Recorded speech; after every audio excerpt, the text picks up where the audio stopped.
नमस्कार, मेरा नाम रविकांत चौरसिया और आप देख रहे हैं बोलता खगड़िया। आज बोलता खगड़िया फेसबुक पेज लाइव पर हमारे साथ खास मेहमान हैं। आरजेडी के युवा नेता हैं, जयंत जिज्ञासु जी हैं, जेएनयू के रिसर्च स्कॉलर हैं। हम देश समेत पूरे बिहार के तमाम उन मुद्दों पर हम आज बात करेंगे। मोदी जी के उन वादों पर भी हम आज चर्चा करेंगे। कसम सौगंध इस मिट्टी की, देश को बिकने नहीं देंगे। जिज्ञासु जी, बहुत बहुत धन्यवाद। आज आपने वक्त दिया मुझे। बोलता खगड़िया फेसबुक पेज पर आपका स्वागत है। आज आप बताइए कि मोदी जी का वो वादा 2014 का और आज का कितना क्या अंतर है? दरअसल यहाँ पर जितनी सरकारें भारत में बनी हैं, सब कुछ वायदों के साथ जनता के बीच चुनाव के दौरान गई। हाँ। हर पार्टी उसका अपना घोषणा पत्र होता था और लोगों को उसमें एक तरह से भरोसे में लेकर कि हम आएंगे सत्ता में तो ये करेंगे, ये रिवायत रही है और किसी भी डेमोक्रेटिक प्रोसेस में ये होता है। लेकिन जब 2014 के पहले एक माहौल बनाकर मीडिया के द्वारा ऐसा नैरेटिव दिया गया जैसे इसके पहले भारत सो रहा था, भारत लाचार था और भारत की तरक्की अवरुद्ध थी और एक आदमी आएगा और वो उसके आने सब से कुछ को बदल देगा, चमत्कार हो जाएगा और जादू की जैसे छड़ी। कोई अवतारी पुरुष प्रकट होगा और उसमें एक धर्म विशेष को निशाना बनाकर दूसरे धर्म के लोगों को मोबिलाइज करना और हेट्रेड पैदा करके सत्ता में पहुंचने की जो एक बेचैनी और छटपटाहट देखी गई तो लोग झांसे में आ गए। लेकिन वो 33% लोग थे, 33% है ना, बाकी लोगों ने तो खिलाफ में वोट किया, लेकिन वो गोलबंद नहीं था, विपक्ष बिखरा हुआ था। उसका फ़ायदा उनको मिला और सत्ता में आने के बाद उन्होंने एक एक करके लोक कल्याणकारी राज्य की जो भूमिका होती है, जो पब्लिक सेक्टर हैं, सरकार जो लोगों के कल्याण के लिए योजनाएं चलाती हैं, आने के साथ पहला काम किया, प्लानिंग कमीशन को ख़त्म कर दिया और उसकी जगह एक संस्था लेकर आते हैं, नीति। और सिर्फ हुआ प्लानिंग कमीशन ही नहीं बल्कि जितने लोकतांत्रिक स्वायत्त संस्थाएं थी, ऑटोनॉमस बॉडीज, सब पर धीरे धीरे करके इन्होंने प्रहार करना शुरू किया और ये दो ही एजेंडे के साथ सरकार चलाते रहे। एक, मुसलमान को टाइट करो और आरक्षण को डाइल्यूट करो। और आप देखेंगे तो इस पूरे कार्यकाल में इन्होंने यही किया। झुकने नहीं दूंगा और झुकने नहीं दूंगा, ये सारी बातें जो है उसका कोई अर्थ नहीं है। देश बिका हुआ कब था और देश झुका हुआ कब था? ये तो इनके आने के बाद प्राइम मिनिस्टर के ऑफिस की जो गरिमा होती है वह भी धूल धूसरित हुई और लोग सवाल उठाने लगे कि प्रधानमंत्री क्या निजी कंपनी के किसी सिम का प्रचार करेगा, जियो का, और जो सरकारी उपक्रम है उसका भट्ठा बिठाएगा। तो ये सब कुछ हुआ इस देश में, लेकिन दोबारा फिर ये सत्ता में आ गए और बीएसएनएल आज जो है बंद के कगार पर है, बिकने के कगार पर है और जियो फ्री में सिम जो है बेच करके वो फायदे में है। हाँ, नहीं तो वो तो जो लेवल प्लेइंग फील्ड होता था, बाकी कंपनियां भी सरवाइव कर सकें, ऐसी तो स्थिति रहने नहीं दी गई। किसी एक कंपनी को सरकार का इतना संरक्षण और सरकार की इतनी पैम्परिंग मिलने लगी और इस देश के प्रधानमंत्री की पीठ पर इस देश के सबसे धनी आदमी का हाथ जब पड़ने लग जाएगा तो वो तो लोकतंत्र की बहुत विचित्र तस्वीर उभरती है। यह प्रधानमंत्री का काम नहीं था, लेकिन एक विचित्र दौर है। प्राइम मिनिस्टर अगर किसी कंपनी के सीईओ की तरह काम करने लगेंगे तो यही सब होगा और इतिहास में ये 5 साल 10 साल का पीरियड जो है वो 5-10 मिनट में निपट जाता है। इस लॉकडाउन के दौरान, कोरोना के महामारी के दौरान जो है लॉकडाउन में कम से कम 50 लाख नौकरियां चले गई जी। इंडस्ट्रीज कई बंद हो गए। जो वादे थे 2 करोड़ रोजगार हर साल, क्या हुआ? नहीं, रोज़गार तो 2 करोड़ नहीं मिले, जो रोज़गार पहले से थे उसको भी ख़त्म कर दिया। और ये सिर्फ कोरोना के काल में नहीं हुआ, बल्कि इनके पहले कार्यकाल में ही ये सब कुछ शुरू हो गया। एयर इंडिया को बेचना शुरू कर दिया, रेलवे स्टेशन को रख रखाव के नाम पर लोगों को देना शुरू कर दिया। जो देश की आज़ादी का एक बड़ा प्रतीक है लाल किला, उसके भी रख रखाव के लिए डालमिया को दे दिया। आपको जो वाजपेयी के समय में था कि भाई पेंशन ख़त्म कर रहे थे, तो इन्होंने आने के बाद तो और भी तरह तरह के काम किए। और यूपीएससी के रिक्रूटमेंट को देखेंगे, एडवर्टीज़मेंट को, या जो बहाल होते हैं लोग, तो साल दर साल उनकी संख्या घटी।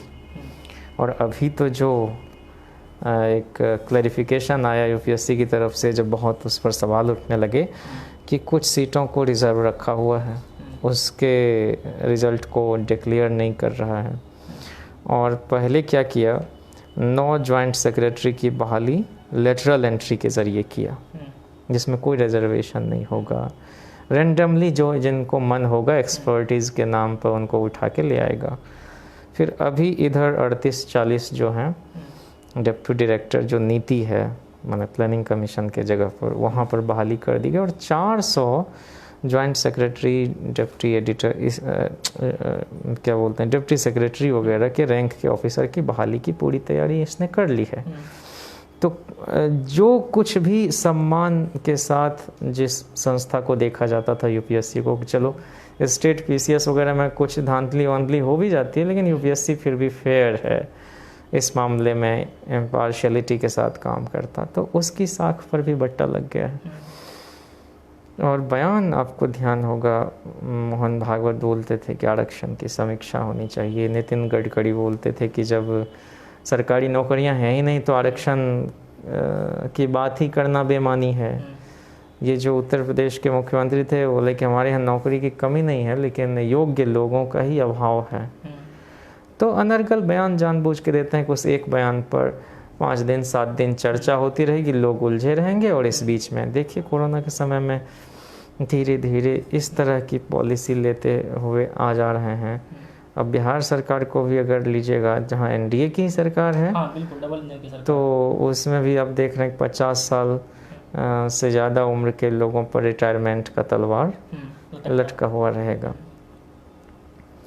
तो कुल मिला के जो आज़ादी के मूल्य थे और स्वराज के तत्व थे, उनसे इस सरकार को कोई लेना देना नहीं है। और हम बहुत पीछे चले जाएंगे, फिर से उस सिस्टम को स्ट्रेंथन करने में या वापस उस जगह पर लाने में बहुत मशक्क़त करनी पड़ेगी। संकट इसी बात का है। अभी जैसे बिहार विधानसभा का चुनाव है जी, बिहार की राजनीति पर चर्चा करें जी, कि अभी जो जिस तरह से जो माहौल लॉकडाउन हुआ, उसके बाद आधा बाढ़ से जो है, आधा बिहार बाढ़ से प्रभावित है और आधा सुखाड़ से प्रभावित है। बाढ़ वाली जो स्थिति है, जो सरकार की, जो भी सरकार कह रही है कि हर घर तक जो है मदद पहुंच रही है, या फिर राहत का पैकेट्स पहुंच रहा है, या कोरोना में भी जो है, या प्रवासी नहीं सॉरी यहाँ के जो बिहार के श्रमिक थे उनको लाने की बात कर रहे थे नीतीश कुमार। और इसके अलावा जो लगभग 15 सालों से नीतीश कुमार सरकार में बने हुए हैं और कह रहे हैं कि बिहार के पलायन को जो है हम रोकेंगे और यहाँ के ही लोगों को रोजगार देंगे। तो क्या लगता है कितना यहाँ के लोगों को यहाँ पे रोजगार मिला है? ये दावेदारी तो बहुत ये लोग करते हैं। और सबसे ज़्यादा दुख की बात तो यह थी कि चाहे अमीर हो कि गरीब हो, ऊंची जात का हो कि तथाकथित नीची जात का हो, हर कोई जो अपने सूबे से, अपने घर से दूर थे, वो वापस अपने घर को, अपने परिवार के लोगों के बीच लौटना चाहते थे, ताकि मौत भी हो तो अपने लोगों के बीच हो। तो वो सारे गरीब मजलूम लोग जो थे, जो कहीं पर श्रमिक के रूप में काम कर रहे थे, कहीं मजदूरी कर रहे थे, कहीं ठेला रेरी लगा के अपना परिवार का भरण पोषण के काम में वो लगे हुए थे, वो सब लौटना चाह रहे थे। तो आपको ध्यान होगा, एक सरोज यादव आरजेडी के एमएलए हैं, तो उन्होंने महाराष्ट्र के मुख्यमंत्री को फ़ोन लगाया, शिवसेना के जो नेता उद्धव ठाकरे, तो लिखने मैं इसमें सक्रिय होता हूँ, मैं मदद करूँगा। और गुजरात के मुख्यमंत्री को जब उन्होंने फ़ोन किया, रूपानी जी को, तो हैरत होगी कि रूपानी जी कह रहे हैं कि हम तो यहाँ बस से भेजने के लिए तैयार हैं गुजरात से, आपके मुख्यमंत्री वहाँ पर अलाउ कर दें।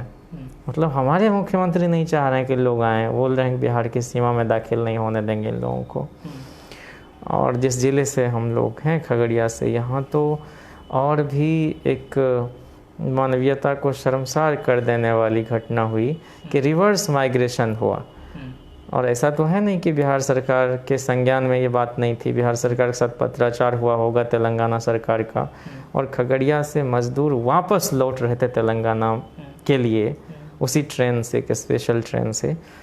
तो इसमें काफ़ी हंगामा मचा, नेता प्रतिपक्ष तेजस्वी जी ने भी सवाल उठाया, और वो वहाँ पर लॉकडाउन में अचानक से, एक तो बिना प्लानिंग के लॉकडाउन हुआ, चाहा जाता तो ये जो इतनी बड़े हुजूम में लोगों का सड़कों पर दिखना और ट्रेन की पटरियों से कट जाना, ये नहीं होता अगर प्रधानमंत्री जो है अलग अलग सूबों के मुख्यमंत्री से बात करके कि जो जहाँ हैं हम उनके राशन पानी का प्रबंध वहीं पर कर देंगे, और अगर वो रूम रेंट दे रहे हैं तो तत्काल उसमें रियायत दी जाएगी या सरकार उसका वहन कर देगी। सरकार तो कह रही है कि सबके खाते में 1,000 रुपया भेजा हमने। नहीं, लेकिन ये तो अचानक से आपने एक जो इमेज नरेंद्र मोदी ने अपनी गढ़ी है, या उस इमेज से उनको खासा अनुराग है कि एक जायंट किलर की तरह अचानक से प्रकट होंगे और बिग अनाउंसमेंट करेंगे,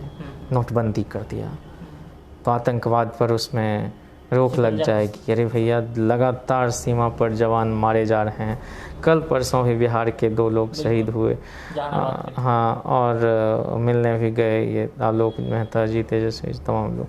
मैं सिर्फ ये कह रहा हूँ कि इस तरह की स्थितियों से निपटने के लिए क्या हमारी सरकारें तैयार हैं?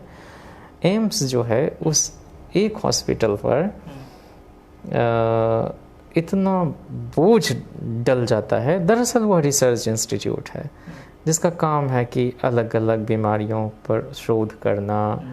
पेशेंट वहाँ बेशक जाएंगे चूँकि वो मेडिकल कॉलेज भी है, और कुछ टीका के बारे में, कुछ नए उपकरणों के सहारे स्मूथली कैसे ऑपरेट किया जा सके किसी चीज़ को, इन सब चीज़ों के लिए, औषधियों पर काम करने के लिए वह संस्थान, इस दृष्टि से नेहरू ने उसकी तामीर की थी। अब आप जो है एक एम्स पर इतना बड़ा बोझ डालेंगे और कहेंगे कि यहाँ तो नहीं हो रहा। इसके लिए नहीं, हमारी कोशिश तो सरकारों की ये होनी चाहिए थी कि हर ज़िले में एक उच्च स्तरीय अस्पताल का निर्माण हो सके।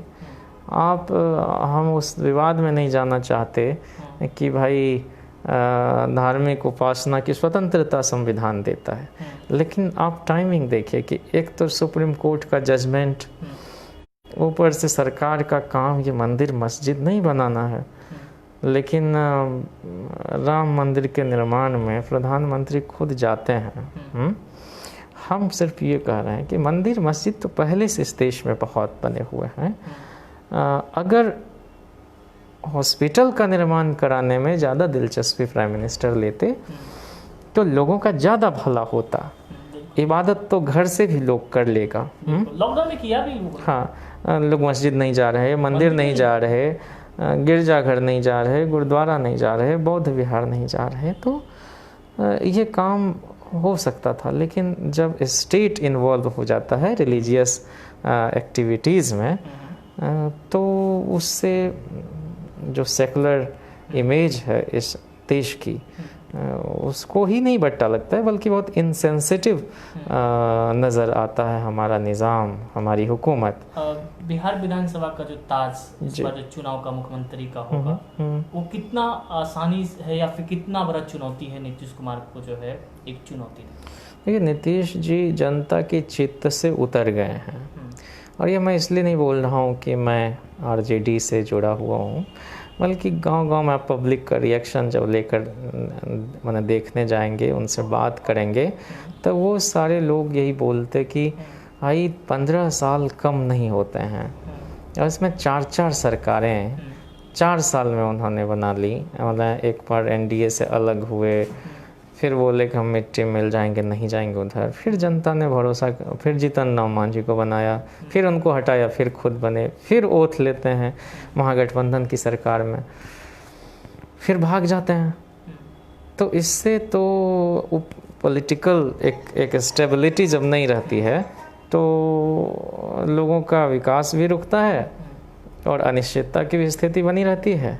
जैसे अभी देखिए लॉकडाउन के दौरान मुख्यमंत्री कितने दिनों तक अपने आवास से निकले ही नहीं, 90 दिन लग गए उनको।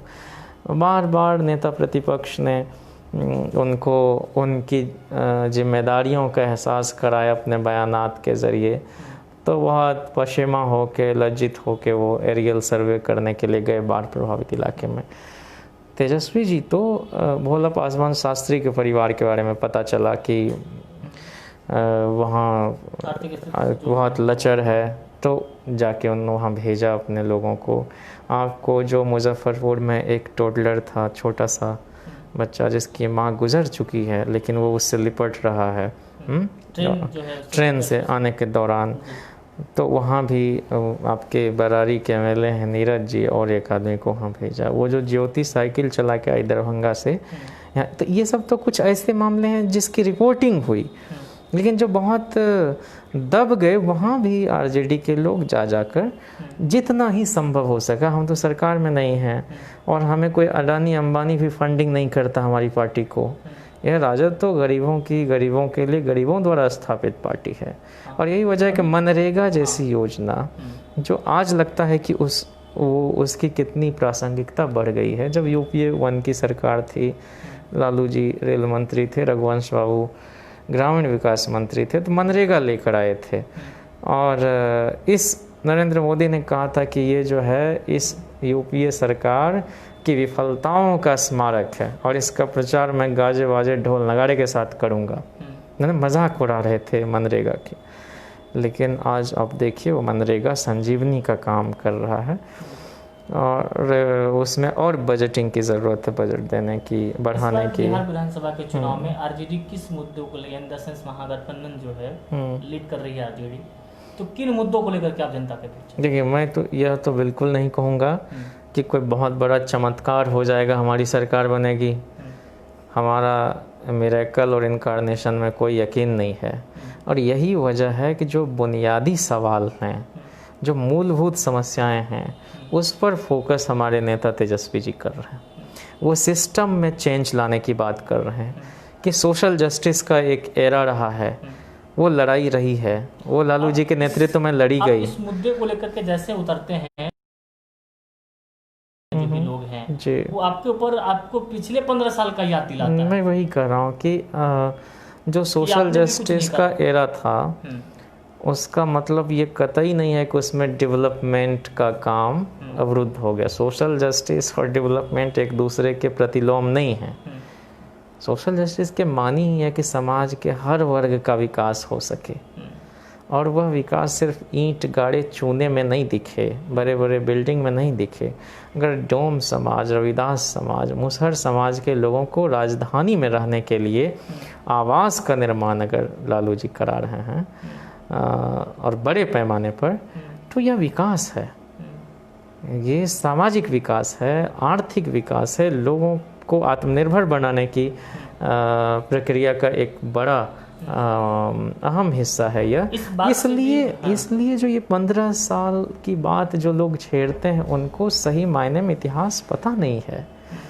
नेहरू जी के ज़माने में एक आर्टिकल इकोनॉमिक टाइम्स में शायद अंकलेश्वरैया का था कि लालू बीट्स नेहरू हॉलो, और उसमें उन्होंने बहुत अध्ययन करके कई विकास के जो पैरामीटर हैं, जैसे मोर्टेलिटी रेट है जो इन्फेंट का, वो बाकी राज्यों में जितना है उससे कम यहाँ पर मान लीजिए है, माने बच्चे कम आयु के जो हैं उसकी जो मृत्यु दर है वो बाकी स्टेट से कम थी। लिटरेसी रेट बाकी स्टेट से बढ़ी यहाँ पर बिहार में, और विकास दर जितना नेहरू जी के कार्यकाल में नहीं था, उससे ज़्यादा आपको एक दशक का जो होता है ग्रोथ रेट, वो लालू जी के समय में था। इंदिरा जी के समय में भी ऐसा नहीं तो आप क्या कहिएगा, इंदिरा जी और नेहरू जी के ज़माने में विकास नहीं हुआ, वो क्या स्टेगनेंट रह गया?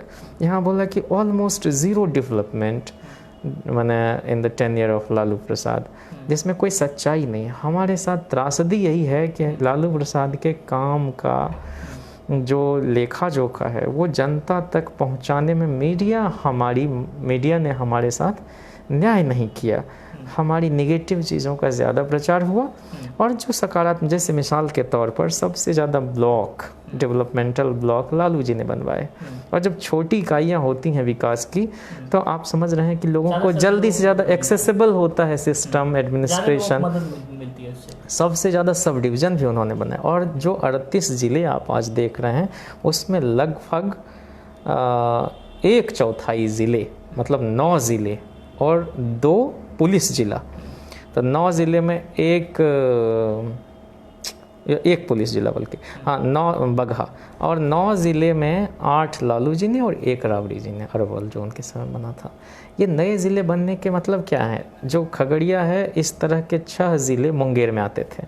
तो खगड़िया तो पहले बन गया था बेगूसराय, लेकिन आपको लखीसराय, शेखपुरा, जमुई, ये सब तो लालू जी का बनाया हुआ। बांका तो उनका बनाया, कैमूर उन्हीं का बनाया हुआ है, बक्सर उन्हीं का बनाया हुआ है। इस बात से भी इस बार नज़रअंदाज नहीं किया जा सकता है कि तेजस्वी यादव के लिए इस बार बिहार विधानसभा का चुनाव एक अग्नि परीक्षा हुआ, क्योंकि लालू जी है नहीं। आज लालू जी की कितनी कमी खलते हैं? नहीं, लालू जी तो मान लीजिए कि क्राउड पुलर रहे हैं, बड़े मास लीडर रहे हैं।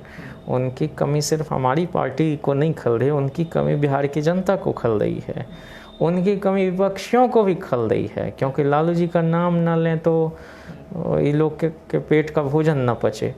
तो तेजस्वी जी के नेतृत्व में पूरी पार्टी, पूरा संगठन और हमारे हर ज़िले में जो कार्यकर्ता हैं, वोटर हैं, हमारे सिंपैथाइज़र हैं, वो सारे लोग बहुत उत्साह के साथ काम कर रहे हैं। और उसकी वजह ये है कि तेजस्वी जी ने जो 20 महीने की सरकार थी, 15 से जुलाई 17 तक, नवंबर 15 से, उसमें जो उनके ज़िम्मे डिपार्टमेंट था PWD, उसमें उन्होंने बड़े ऐतिहासिक और बहुत ज़रूरी काम किए। उन्होंने जो ये आपकी जो वेरिएशन वगैरह की, कॉस्ट वेरिएशन की फाइल आती थी मिनिस्टर के पास, उन्होंने एक सिस्टम बना दिया कि नहीं, ये बंद होगा। और आज क्या हो रहा है कि एस्टीमेट घोटाला, और आप देख रहे हैं कि काम में डिले होता और फिर एस्टीमेट बढ़ता जाता, जितना उसमें लागत होना चाहिए उससे कहीं ज़्यादा एस्टीमेशन उसका होता है। और सब जगह लूट है, धांधली है, 55 से ज़्यादा घोटाले हो गए। माने तेजस्वी जी हर तीसरे दिन उसको उजागर करते हैं। और इसलिए मैं समझता हूँ कि तेजस्वी जी के नेतृत्व में एक नए बिहार के निर्माण की ओर हम लोग मजबूती से कदम बढ़ा रहे हैं। और ये जनता को फैसला करना है कि वो हमारे जो मुद्दे हैं कि बेरोज़गारी हटना चाहिए, पलायन रुकना चाहिए। और 3 उनके कार्यक्रम भी हुए, बेरोज़गारी हटाओ यात्रा, एक वेटनरी कॉलेज में, एक आपके गया में, एक मोतिहारी साइड में। अब ये संकट आ गया तो हम लोगों का तो जो प्रशिक्षण शिविर था वो भी कैंसिल किया। और नेता प्रतिपक्ष ने विधानसभा के अंदर भी बोला कि गरीब लोग मास्क नहीं लगा सकते, तो ये काम सरकार का है कि वहाँ तक किसी तरह से पहुँचाए। और नीतीश जी तो मजाक उड़ा रहे थे इसका। तो कुमार जी तो हर घर तो मास्क पहुँचवा ही दिए मुखिया को, जो 9 लाख रुपया तो हमें तो कहीं नहीं दिखाई पड़ रहा है कि मतलब कहाँ मास्क, और सब लोग ऐसे ही चल रहे हैं, कोई उसमें एहतियात भी नहीं। हॉस्पिटल में कुत्ते मतलब बेड पर विचरण कर रहे हैं। 1 साल पहले भी आपने देखा, हर बार मुजफ्फरपुर में जो है वो चमकी बुखार जिसको कहते हैं, उससे मौतें होती हैं। जल जमाव होता है पटना राजधानी में, विधानसभा का जो परिसर है वहाँ आप देख लीजिए। जाने 15 साल से मुख्यमंत्री रहे, और सिर्फ 15 साल से मुख्यमंत्री नहीं बल्कि 89 में जो सरकार VP सिंह की बनी, उसमें जो मंत्रिमंडल विस्तार हुआ तो 90 से तो नीतीश कुमार मंत्री, और 94 तक तो जो लालू जी के साथ रहे। तो आप समझिए 4 साल तो ऐसे सत्ता में, बीच के ही ना 95, 96, 97 वो दूर रहे। और अकेले जब चुनाव लड़े तो 7 सीट पर सिमट गए समता पार्टी 95 में, और प्रचंड बहुमत की सरकार अपने बोते लालू जी की बनी। और 98 से तो फिर वो मंत्री ही हैं, 98 से 4 तक, अब फिर 5 से लगातार मुख्यमंत्री। सत्ता से दूर नीतीश कुमार जी गए कब? लेकिन कोसी का के बाढ़ की विभीषिका जो थी, राष्ट्रीय आपदा, उस समय तो आप बताइए ना कि 1000 करोड़ से ज़्यादा का पैकेज मनमोहन सिंह के जरिए लालू जी ने दिलवाया। रेलवे जो है उसको फ्री कर दिया, सिर्फ आदमी के आने के लिए नहीं, बल्कि भूसा भी, मवेशी भी ना मरे, इसके लिए भी। तो आपदा से निपटने के लिए तो हमारा तंत्र इस तरह का होना चाहिए ना कि बांध टूट जाएगी उसके बाद हम जगेंगे। देखिए ना, पुल जितना है उद्घाटन होता है और उसका अप्रोच पथ जो है पहले बह जा रहा है, तो उस पर अनर्गल टाइप की बातें करना, इनके प्रवक्ता वगैरह सब जो बोलते रहते हैं जिसका कोई स्तर नहीं। नीतीश कुमार खुद नहीं बोलते हैं, प्रवक्ताओं से गाली गलौज करवाते रहते हैं दिन रात। मैंने स्वतंत्रता दिवस के दिन भी ओछी राजनीति कर रहे हैं गांधी मैदान से, कि जिनको कुछ नहीं आता जाता, कुछ नहीं पता है, वो सब लोग ट्वीट करते रहते। ट्वीट करने के लिए मुख्यमंत्री बनना जरूरी है क्या? ये तो आर्टिकल 19(1) का कोई एक्सरसाइज हर कोई कर सकता है इस देश का नागरिक। तो ये मैं समझता हूँ कि हमारे मुद्दे यही हैं कि शिक्षा में सुधार हो, टीचर्स का रिक्रूटमेंट जो होता है वो ओपन। युवाओं को रोजगार कैसे मिलेगा? मैं कह रहा हूँ कि विल पावर अगर होगा, विज़न होगा और आपके पास एक ब्लूप्रिंट होगा, और जो खाका तेजस्वी जी ने पेश किया है, रोजगार हम रोकेंगे कैसे? उद्योग धंधे लगाएंगे, जो बंद पड़े छोटे छोटे मान लीजिए कुटीर उद्योग हैं, लघु उद्योग, चीनी मिल बंद है, जूट मिल, पेपर मिल, मान लीजिए कहीं पर मछुआरा भाइयों का अपना रोजी रोटी चलता रहा है। अब ये तो लालू जी ने सबको जलकर से मुक्त किया। जो टॉडी टैपिंग कम्युनिटी है, ताड़ी चुआने वाला पासी समाज, उनको टैक्सेशन से माने टैक्स से मुक्ति दिलाया। तो आत्मनिर्भर बनाने के काम में तो लालू जी, और स्वच्छता अभियान का श्रेय लेते हैं नरेंद्र मोदी जी। तो स्वच्छता अभियान की शुरुआत तो लालू जी ने कर दी थी, मुसहर समाज में जाके, डोम समाज में जाके उन बच्चों का नाखून कटवाना, उनके बाल साफ करना, टैंकर लगवा के जाते थे, टैंकर साथ साथ उनके काफिले चलता था, उन लोगों को धुलवाना। और जो लोग स्कूल नहीं जाते थे बच्चे, उनको 1-1 रुपया प्रतिदिन के हिसाब से देना ताकि वो स्कूल पहुंच सकें। जितनी क्वालिटी रिक्रूटमेंट हुई वो लालू जी के समय में हुई। 25,000 शिक्षकों की बहाली 94 में, प्रोफेसर की बहाली 96 में, दरोगा बहाली भी उनके समय बहुत फेयर हुई। राबड़ी जी ने जो एक बार टीचर की बहाली की, दूसरी बार उसको कोर्ट में लटका दिया। तो पलायन तो रोकने के लिए आपको स्कूल कॉलेजेस खोलने पड़ेंगे।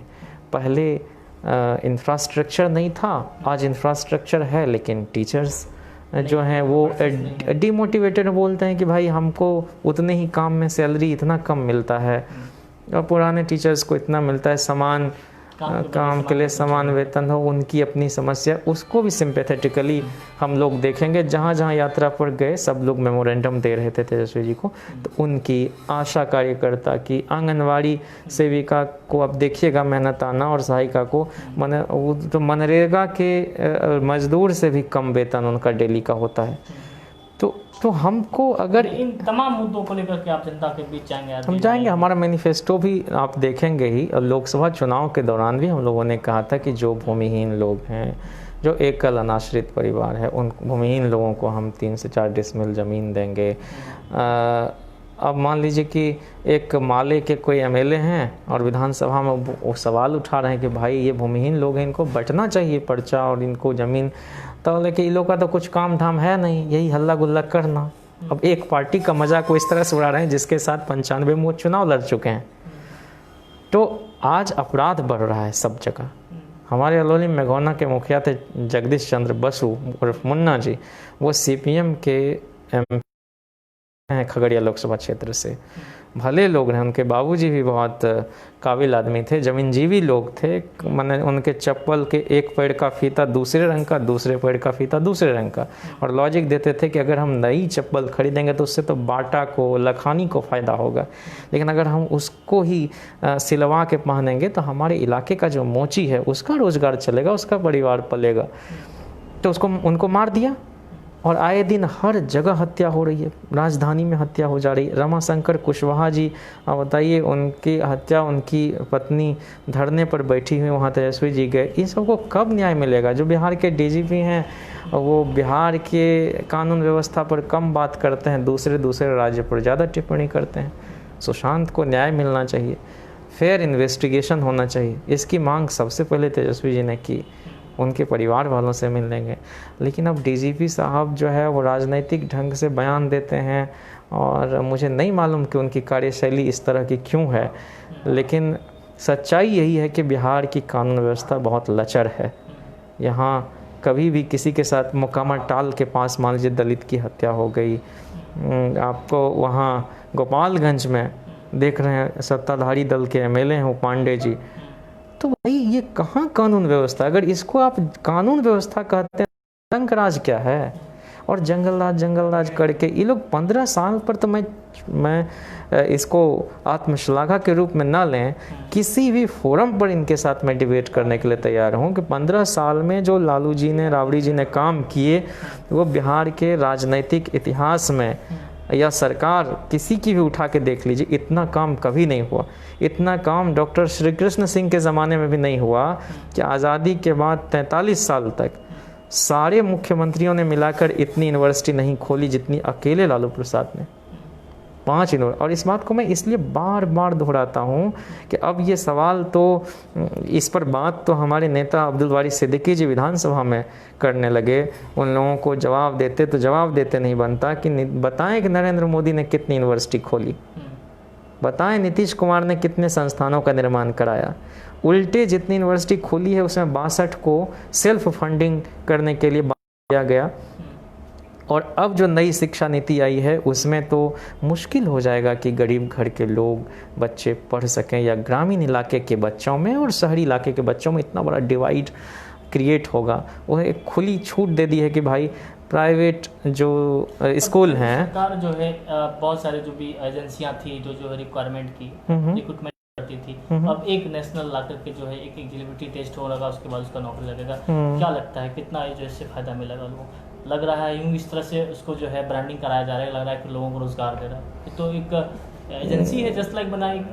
देखिए कुल मिला के मामला ये है कि व्यवसायीकरण शिक्षा का करने के लिए ये लोग शुरू से इनकी नीतियों में शामिल रहा है। प्राइवेट जो प्लेयर्स हैं उसको यहाँ लाना, चाहे वो स्कूल का मामला, कुकुरमुत्ते की तरह बिखरे पड़े हैं। और यूनिवर्सिटीज़ वगैरह में भी बाहर की यूनिवर्सिटीज़ आए, यहाँ पर ब्रांच अपना, या फिर मान लीजिए डिग्री दे दे जैसे तैसे। हम कह रहे हैं कि जेएनयू को ऑक्सफोर्ड यूनिवर्सिटी बनने की कोई ज़रूरत नहीं है, कैम्ब्रिज बनने की ज़रूरत नहीं है बीएचयू को।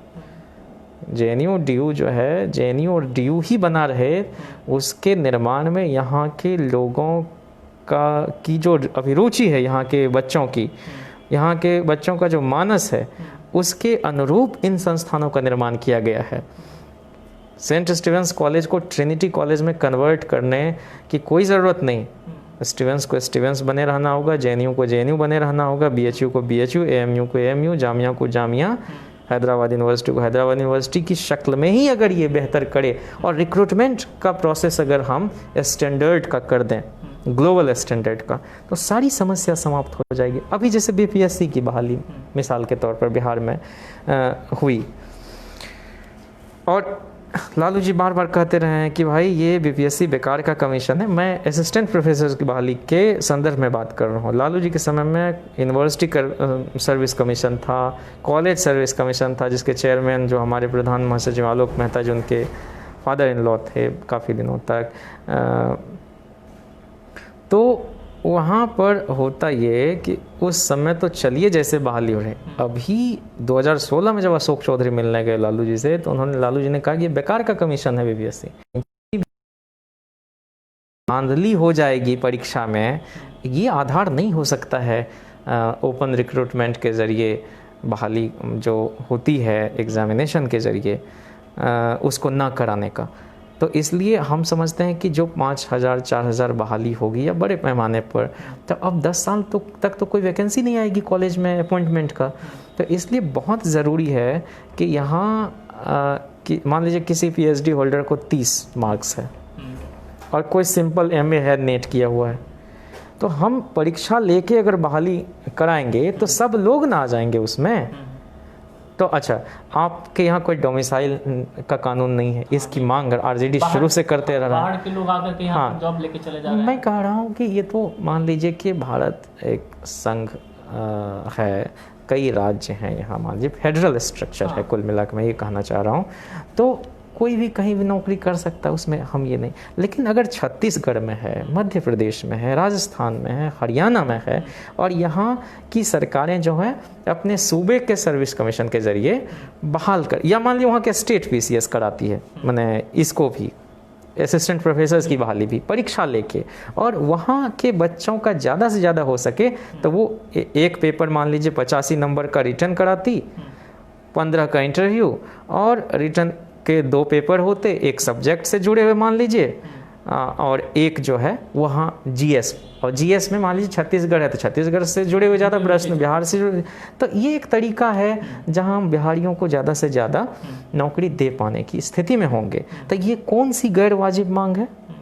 लेकिन अब तो है कि कौन लोग नीति निर्धारण कर रहे हैं नहीं कर रहे हैं मुझे नहीं मालूम, मगर हमारी सरकार अगर बनती है, जिसकी पूरी संभावना है, तेजस्वी यादव एक यंग डायनामिक एनर्जेटिक लीडर हैं, और बिहार को अब बहुत हो गया इस उबे थकाऊ किस्म के घिसी पिटी बातों से, सोशल इंजीनियरिंग तो फलां तो चिलना, माने हम अगर अति पिछड़ों को इकट्ठा करके कर्पूरी जी ने जितना आरक्षण दिया, उससे ज़्यादा लालू जी ने उसका कैप बढ़ा के 14, राबड़ी जी ने उसको बढ़ाकर अति पिछड़ों का आरक्षण 18% किया, और तेजस्वी जी ने बार बार कहा है कि जातिवार जनगणना हो तो हम किसी एक जाति विशेष के खिलाफ नहीं, जिसकी जितनी आबादी है उसके हिसाब से उनको रिप्रेजेंटेशन मिलना चाहिए। जो अंडर रिप्रेजेंटेड लोग हैं उनको आगे लाने के लिए हम पॉलिसी बनाएंगे, और 40% आरक्षण अति पिछड़ों के लिए हम करने के हिमायती हैं, हमारी सरकार अगर बनती है तो। और हमने यह अपने संगठन में भी 45% रिजर्वेशन जो है SC ST और EBC के लोगों को देकर बाकी दलों के लिए भी एक उदाहरण पेश किया है कि वो लोग भी ऐसा करें, क्योंकि ये कोई मतलब नहीं है कि सब दिन 1-2 जातियों का ही आदमी नेता बनेगा। एक तो जाति सिस्टम समाप्त हो, इसके लिए कोई बड़ा आंदोलन नहीं दिखाई पड़ता। साउथ में ज़रूर इसकी कवायद शुरू से होती रही है, पेरियार के नेतृत्व में, उधर नारायण गुरु के नेतृत्व में। हमारे यहाँ थोड़ा बहुत काशीराम जी, जगदेव आओ थे तो वो सब चलाते थे, लेकिन कोई बड़ा मजबूत सामाजिक आंदोलन जो जाति प्रथा के खिलाफ, जमात के खिलाफ हम नहीं। 3743 जातियाँ हैं मंडल कमीशन, और 25 अगस्त को बीपी मंडल की जयंती आ रही है, तो 3743 जातियों को इकट्ठा करने का यही ना मतलब था कि भाई 52% के तकरीबन अगर आबादी है तो इन लोगों को सत्ता में, इन लोगों को शासन प्रशासन में हक मिले। लेकिन कानून की बाध्यता, संविधान की बाध्यता और सुप्रीम कोर्ट का अपना जो हो गया कि भाई या पहले से तक 50% एक्सीड नहीं कर सकता रिजर्वेशन। लेकिन आपने तो 10% रिजर्वेशन दे के इकोनॉमिक बेसिस पर, एक तो मैं समझता हूँ कि वह गैर संवैधानिक ढंग से संविधान संशोधन हुआ है, और वो कोई EWS नहीं है, उसमें विशुद्ध रूप से सिर्फ और सिर्फ अगड़ी जाति के लोगों का उसमें होगा, और हो रहा है। और उसका कट ऑफ देखिएगा तो SC ST से भी कम चला जाता है, OBC से कम रहता है। तो आप पहले से ओवर रिप्रेजेंटेड लोगों को अगर ये दे रहे हैं रिजर्वेशन, और दूसरी शरारत आप ये कर रहे हैं कि 10% ये हो गया, 15% आबादी के लिए 10% आपने फिक्स कर दिया, और वो जो 50% जनरल कैटेगरी है जिसमें SC भी आ सकते, ST भी आ सकते, OBC पसमानदा भी आ सकते, वहाँ आप आने नहीं दे रहे, कैटेगरी के लोगों को कैटेगरी में ही डाल रहे हैं। तो यानी 60% रिजर्वेशन ना हो गया उनके लिए, हो गया। इस 40% में सारे लोग SC भी और रिजर्वेशन फुल पे। तो हमारी पार्टी शुरू से इस बात को लेकर मांग करती रही है। लालू जी ने कितनी बार मार्च निकाला कि भाई जातिवार जनगणना कराओ, तो ये हमारी बड़ी मांग रही है, हम इसको भी मुद्दा बना रहे हैं, और समाज में सब लोग शांति से साथ मिलके चलें बढ़ें, ये कोशिश हमारी पार्टी के। हम कोई वैमनस्य के लिए राजनीति नहीं करते। हमारी पार्टी में आप देख लीजिए ना, अभी भी जो MLC बनाए गए हैं अति पिछड़ा समाज के, प्रोफेसर रामबली चंद्रवंशी जी, राजपूत समाज के वो बेस्कुमान वाले सुनील सिंह जी, तो हम राज्यसभा भेजा तो ऐसा तो नहीं है, वो तो भूमिहार समाज से हैं। और उसके पहले भी अखिलेश प्रताप सिंह भूमिहार समाज से थे। 10 महिला को टिकट दिया, 15 आरजेडी ने, 10 में 10 ने जीत दर्ज की। उसमें पासी समाज की भी थी, अभी चली गई हैं उधर। उसमें रविदास ये पासवान समाज की, रेखा पासवान मसौड़ी तरफ से। उसमें आपको पिछड़े समाज की महिलाएं हैं। सबसे ज़्यादा आज भी अकलियत समाज के मिले सबसे ज़्यादा हमारी पार्टी के वगैरह बहुत सारे पार्टी छोड़ रहे हैं जेडीयू में शामिल वो तो चलता रहता। तो उनके मंत्री भी तो श्याम रजक जी हमारी तरफ आए, और भी लोग आ रहे हैं। 2-3 मंत्री अभी पाइपलाइन में लगे हुए हैं। तो ये सिलसिला जो है चुनाव जब ये चलता रहता है। किसी को बांध के खूंटा में तो नहीं ना, और जो छोड़ दे उसको हॉकी स्टिक से जाकर मारने जाए, नहीं है ना। तो वो तो राजनीति है। लोगों को जहाँ लगता है भाई यहाँ फायदा, तो आजकल तो कोई नियम। चलिए, हमसे बात करने के लिए बहुत बहुत धन्यवाद जयंत जी। आपका भी शुक्रिया। फिर से हम जयंत जी को जरूर लाएंगे। हम आपको बता